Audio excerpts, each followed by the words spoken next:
Welcome to Bear Archery's Hunting 101 podcast, where hunters new and old come to learn and find inspiration from stories of hunts gone by. Everyone is welcome to enjoy the outdoor way of life, and there is no better time to start than right now. So let's head into the great outdoors with your host, Dylan Ray.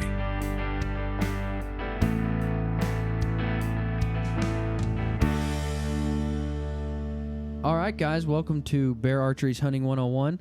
I'm your host, Dylan Ray, and joining me is what I consider to be a legend in the traditional world. Now, he'll argue that he's not, but that's just because he's a humble guy. I am joined by Mr. Jim Willems of Pope & Young. Jim, how are you, man? I'm doing great, Dylan. Thanks. I am excited you're here. It's not often I get to record with people in person because usually it's over the phone, they're long distance, but we actually happen to just get to meet up and record in person. So I'm excited you're here, man. I'm excited to dive in. I am most excited about this series we're about to put out just because I am getting into traditional archery. This is new for me. I've wanted to for a long time, but honestly, I was kind of intimidated by it, honestly. But now that I have a pro like yourself to teach me along the way, I am thoroughly excited. So I cannot wait to dive in. So guys, I can honestly say this, whether you have been a traditional archer for 20 years or whether you are getting into this, we get to glean knowledge and learn from one of the top and somebody who does it really well. So I'm excited to get to learn with you. So if you are diving into traditional archery with me, I'm excited to get to learn and grow with you. Before we dive in, I do want to talk about Pope & Young first. Kind of your role there, your role through history. You were the former president. How long ago did you step down from that? Just this last March 1st was the end of my third term. I served 3 terms as president, and now I'm still on the board as past president. Awesome. So tell us a little bit about Pope & Young. Well, originally Pope & Young was founded, 1961 was the date of our founding, but it actually started a few years before that. And it was founded to create bow hunting opportunities.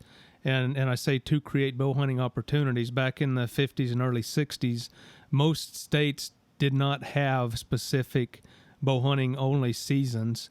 And only a few states had it to where it was legal to hunt with a bow during the rifle season.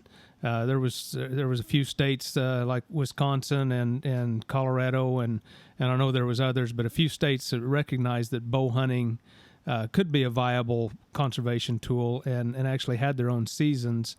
But for instance, Colorado, you could only hunt deer and antelope and maybe black bear with a bow. You couldn't hunt elk or any of the bigger animals. So the Pope & Young Club was founded to prove that bow hunters could be effective and to chronicle our successes. That was another reason for the Pope & Young Club record book. How are you going to prove that you're effective without having the data to show it? So we created the record book, mirrored on what Boone and Crockett was doing. We used the Boone and Crockett scoring system, and the intention was to chronicle the successes of bow hunters and then use that information to go to state agencies and provincial agencies up in Canada to create bow hunting opportunities. And what we don't realize today is just how successful the Pope & Young Club was. We worked in conjunction with the state and local organizations, and within about a decade we had archery-only seasons in pretty much every state and every province and, for almost every species. And now here we are almost 60 years later, 59 years later. We just take it for granted that we've always been able to hunt these animals, and that's not the case. And that was because of people at the Pope & Young Club and working with state organizations, which honestly, they were the same people. The Pope & Young Club members were the Kansas Bowhunter members, Kansas Bowhunters Association members, or the Colorado Bowhunters Association members. They were all the same people, and they got us what we have today. So you've heard me say in past episodes, and you'll hear me preach this from forever. If you're not a member of Pope & Young, I would encourage you to go and become a member because they have always worked to create new opportunities for us as bow hunters, and they still do work to create new opportunities for us as bow hunters. So if you're not a member, I would encourage you to go get involved with them. Man, so let's dive in. So kind of the mission behind Pope and Young is to promote, protect, and preserve the passion of bow hunting. And I hope we can work to do that today. And that is to hopefully create a new traditional archer out of this. You're already creating one in myself, but I really want to see a rebirth in the passion for traditional archery. We talked today, and you saw that big decrease there when compound bows started to come out, and people kind of switching over to that. But I would really like to see just a new passion for traditional archery. So that's what we're going to kind of work towards today, is just trying to equip you and teach you how to get involved in traditional archery, maybe to inspire you to get involved in traditional archery. But we're going to start this episode. This is a 5-part series, and we're going to start this episode by learning how to choose a bow. So what do I need to know when I choose my bow? Okay, let's just assume that you're a young person starting out that's really never shot a bow before, because there's 3 different things you need to consider. Are you a young person just starting out? Are you an adult who's never shot a bow before who wants to try traditional archery? Or have you been a compound shooter for a significant amount of time, so you know the basics? So all 3 of those would be different when you decided to choose a bow. And when we're talking about traditional archery, we're basically talking about recurves and longbows, and they are different. The biggest difference, if you look at them, are the way the limbs are. The typical longbow has more of a D shape, with the straight side being the string, and a recurve has the curved tips that point away from the string. And there's design differences. They shoot different. They feel different. But realistically, the biggest difference today is the way the handle is made. With a longbow, the handle is more straight up and down. You would grip it more solid, have a solid grip on it. They talk about holding it like a suitcase handle, where you just grab a hold of it and wrap your hand around it. Whereas with most recurves, they have what they call a higher wrist in the handle, so your wrist is more in line, or your hand is more in line with your wrist, so you would grip it with more of an open hand to keep from torquing the bow.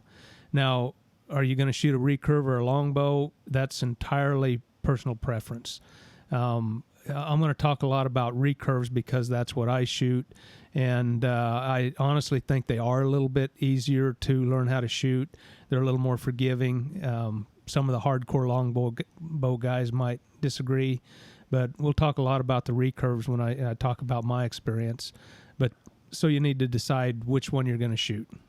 Now, one thing you talked about when it comes to recurves is they make takedown recurves. So if you travel a lot, fly a lot, that's a benefit of a recurve, is you can take those limbs apart and put it into a case or a suitcase even, and make it smaller for traveling.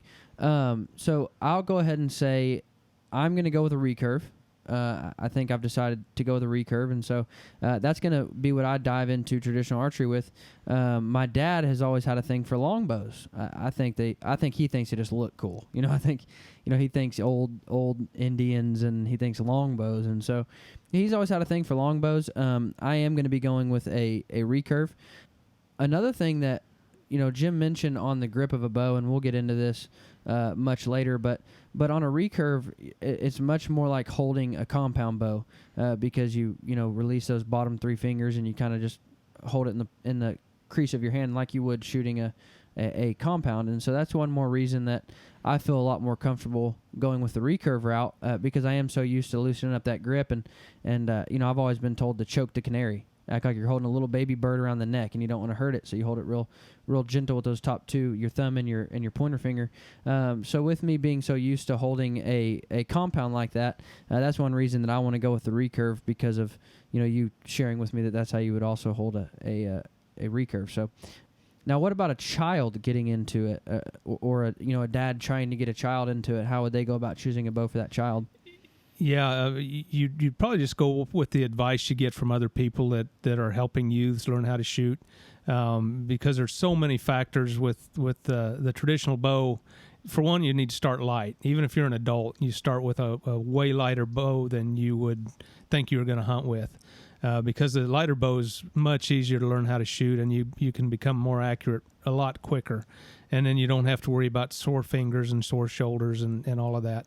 But with the youth, something small and short and kind of match the size of the kid, and they can start when they're 3 or 4 years old. And you can start them with just a plastic bow and even the suction cup arrows. It's a great way to start, but it's not going to take too long before they want to actually shoot a bow, especially if you're shooting a bow that will actually stick into the target. Right. And that's one thing to consider when you're shooting with little kids. A lot of the little bows and little arrows, they'll just bounce off of the average 3D target. So you might want to set up, get them out shooting on like some hay bales or something like that where the arrow actually sticks, because a kid gets frustrated if the arrow keeps popping out when you're shooting into the target. But as far as recurve or longbow, it really doesn't matter. Those little bows, they all shoot about the same. And they can shoot some of your arrows that are cut off, that are broken off or whatever, and shorten them up to make them fit. Or ideally you get them some smaller, skinnier arrows that actually match the bow, that straighten out when they come out of the bow, so they learn how to shoot what really is a smaller version of an adult bow. Right.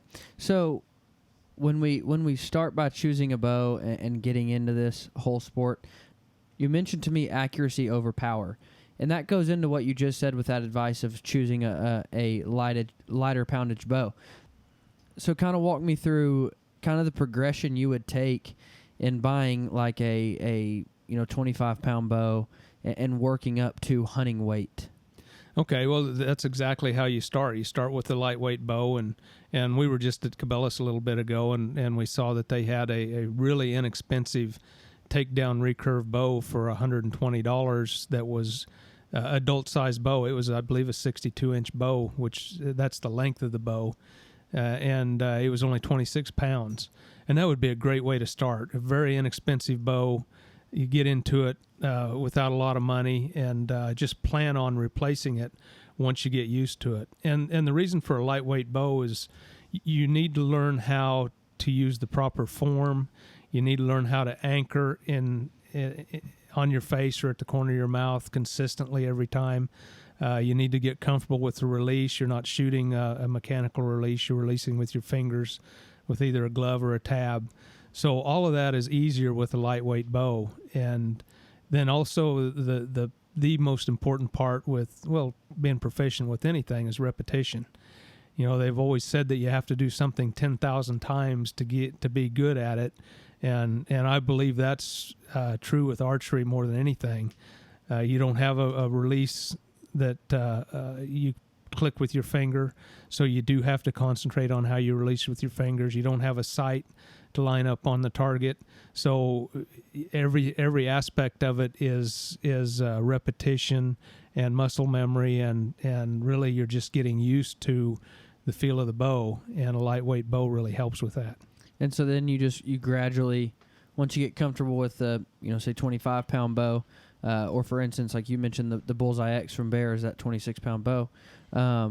Once you get comfortable with that 26 pounds, you move up to, would you go to 30 pounds or all the way to 35, 40? I mean, how does that if you're a full-grown adult, a man that's used to shooting a 60-pound or 70-pound compound bow, I would go ahead and move up to probably what I would consider a hunting weight bow.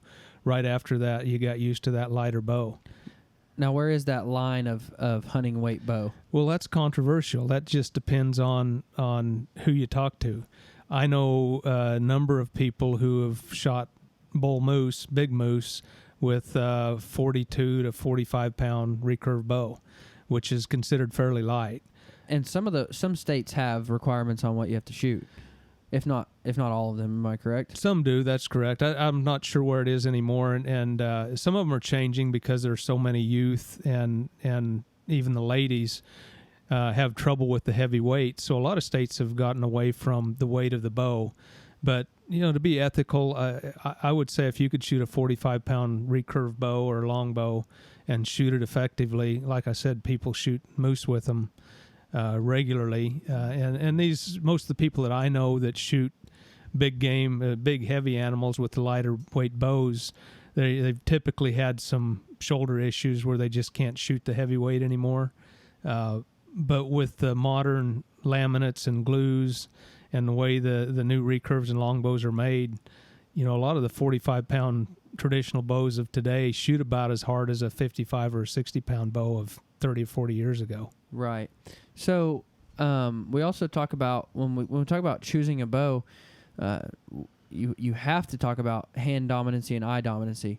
So there's a lot of different kind of combinations we can go with here. And by that I mean, for myself, I'm right-hand dominant, but I'm left-eye dominant.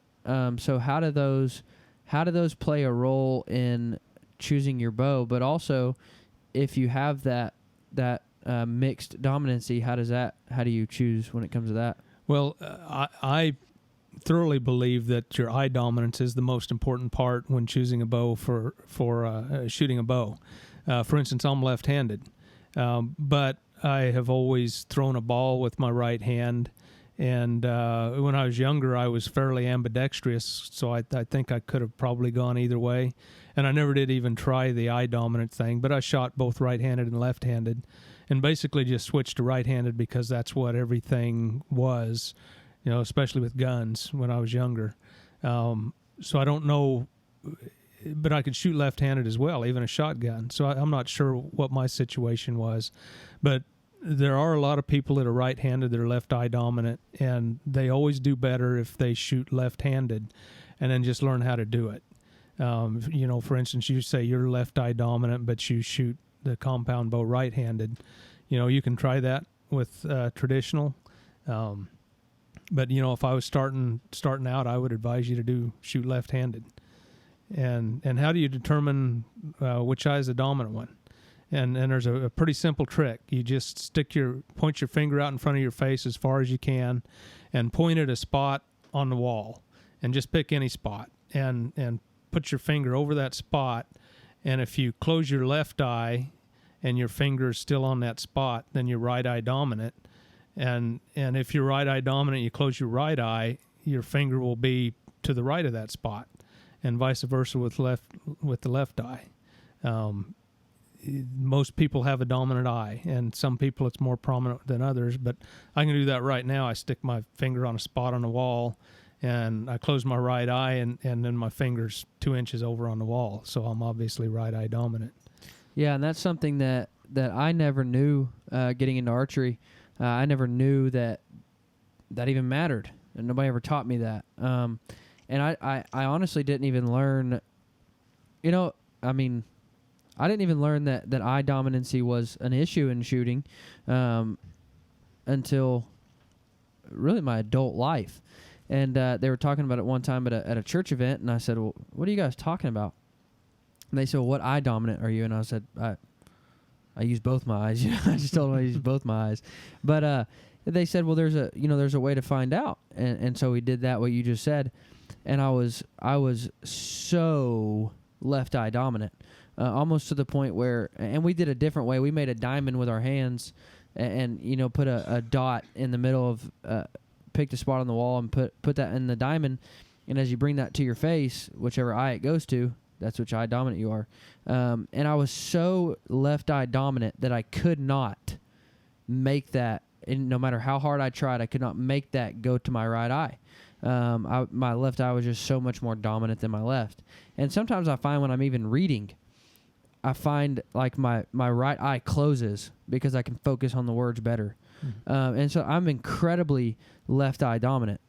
And so I've always wanted to shoot my bow with both eyes open. I've always wanted to, and I've tried several times throughout the year, and now I know why I can't do it.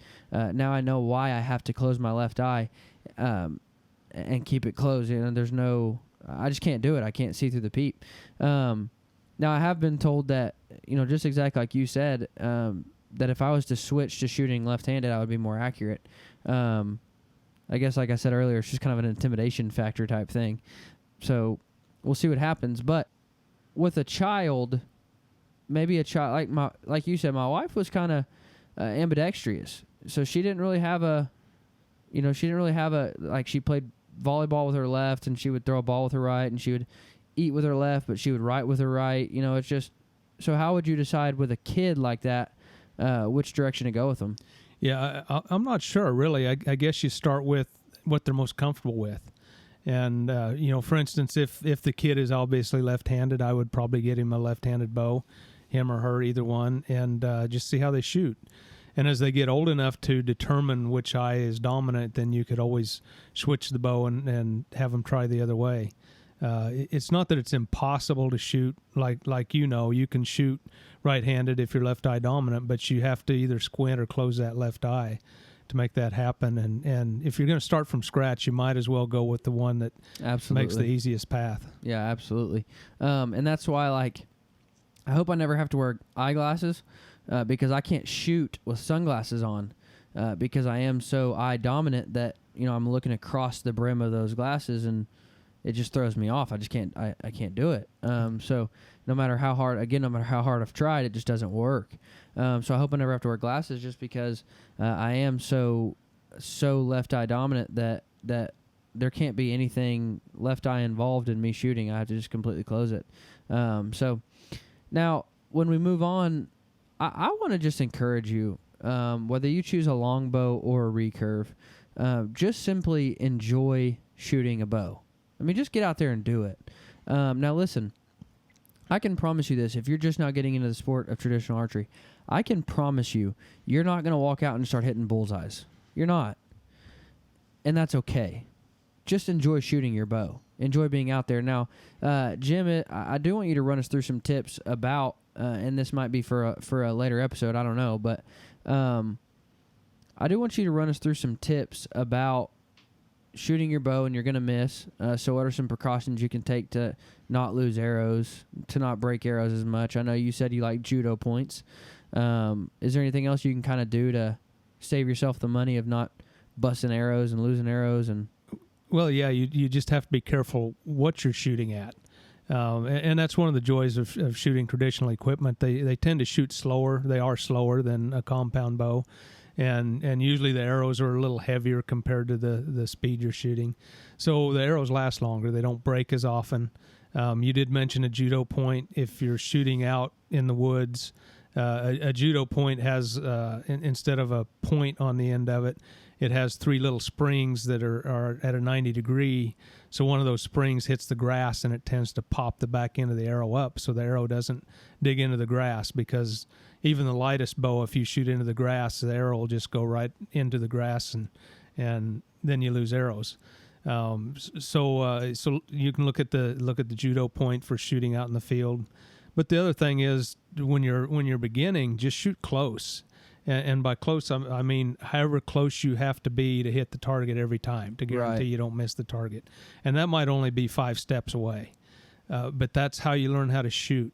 If you're learning how to shoot it instinctively, which is how, when you're a little kid, that's how you learn, because there's no sights. And your body has to adjust to where the arrow is going. Well, you start out close and you just keep shooting at that target. And the more you shoot, if it's close enough, the more you realize that pretty soon your mind, without even thinking about it, tells your bow hand, the hand that's holding the bow, where it needs to be in relation to your finger at your anchor point. And your hand will adjust automatically to go to the point you're aiming. And that's just a matter of repetition. And some people at 5 yards could pick it up very quickly.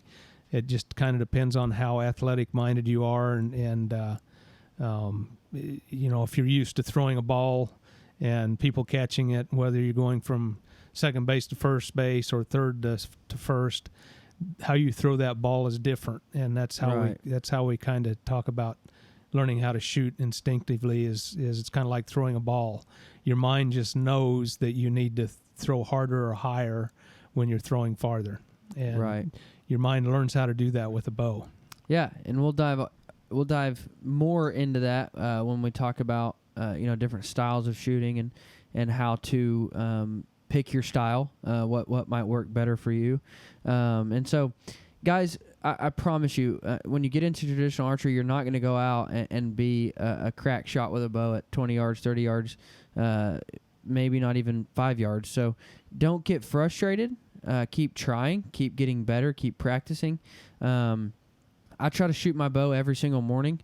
It might be just 3 shots. It might be I might have the time to shoot 10 shots, but I just want to keep that that muscle memory intact, and I just want to practice every day. So whatever it is, whatever starting point you're at, when it comes to traditional archery, just get out there and enjoy it, because bow hunting is awesome. Man, bow hunting is the best thing you can do. It's incredibly fun.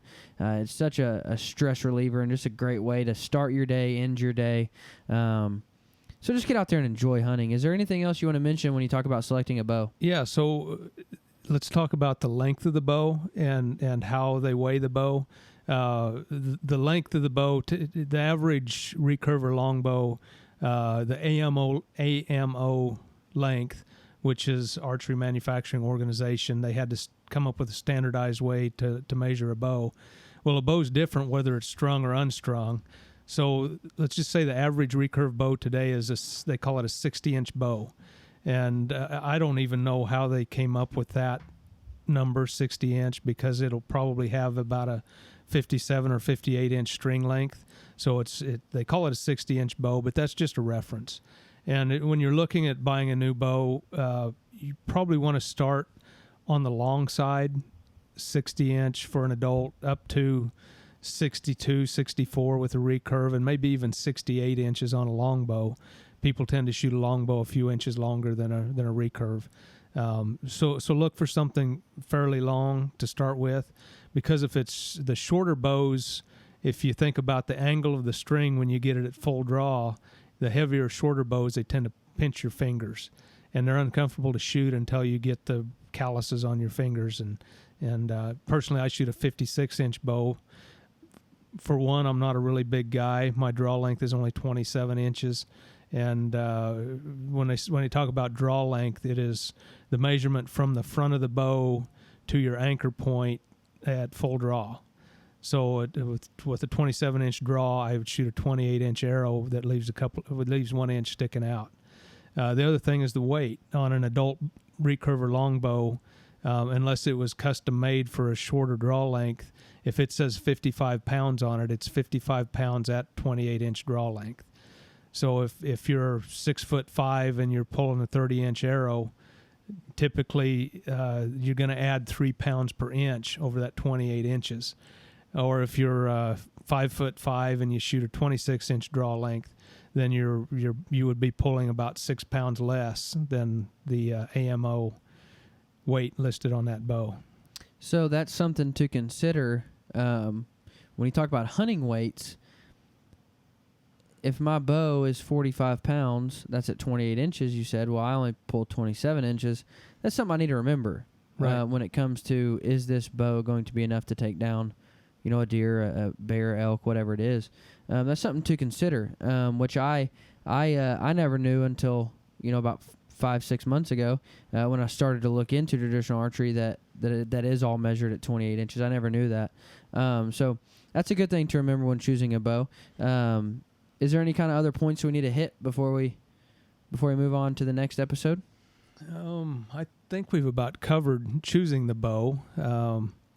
Next we'll get into setting up the bow and starting to shoot. So I believe that about covers it.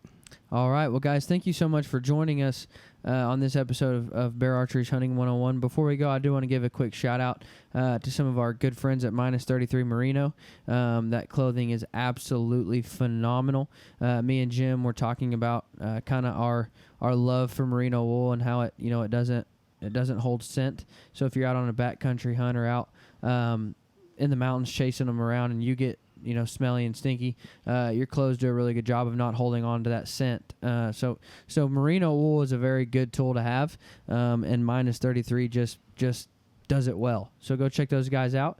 Again, stay tuned, because next week we'll be putting out setting up a recurve bow. We'll be putting out, choosing your arrows and how to set up your arrows and how to start getting ready to shoot. And so if you've bought a recurve, if you are getting into the sport, this series is going to be for you. And next we're going to put out how to get that bow set up. So guys, thank you so much for listening. You guys have a great week.